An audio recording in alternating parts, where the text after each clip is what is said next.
Yung nagkakagulo-gulo. Ano siya yata yung 7:50 PM. Ayun na.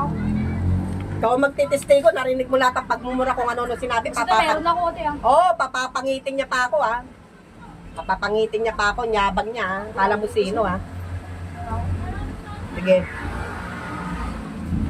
Hinila pa cellphone ko, buti eh. Hindi, naku, sisiraan niya.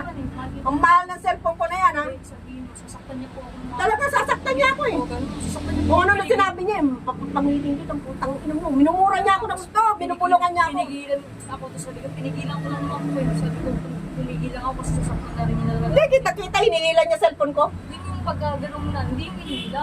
Pupumutin niya sa akin yung sasakalin niya ako sa buti na lang. Hindi ako yung... Oo, sasakalin niya ako eh. Dapat ganun yung... Sasaktan niya ako, talagang gigil na gigil siya.